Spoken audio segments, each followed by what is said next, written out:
He's gotta be the ultimate candidate for a dark turn in July. He saw his adoptive father get killed, but he was framed as the murderer. He was even sentenced to death and was taken to the execution ground. But what made the male lead even more desperate was that his childhood sweetheart, who he grew up with, actually chose to betray him at this time. Seeing the childhood sweetheart he grew up with, eager to distance herself from him at this moment, and the people around couldn't tell right from wrong. They were bent on taking his life. Luther's eyes were filled with anger and injustice. Just as the male lead was venting his resentment, he suddenly caught a glimpse of that masked man in the crowd.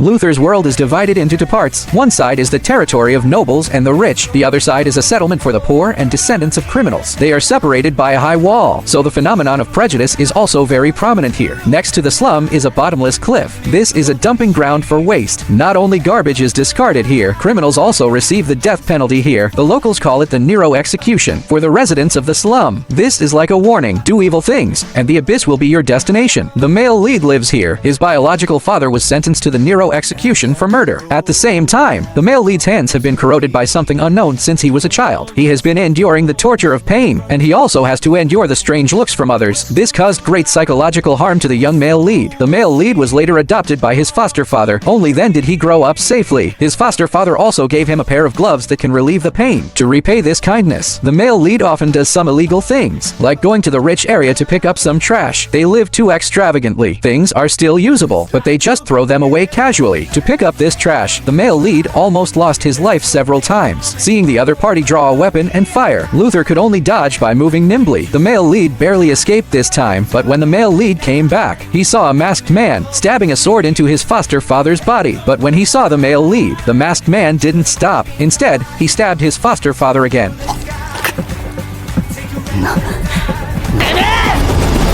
But the male lead couldn't resist at all. He was knocked down with one punch by the masked man. When he woke up, the masked man had already disappeared. At this moment, his foster father called out weakly. How could the male lead be willing to leave his foster father behind, urging the male lead to escape quickly?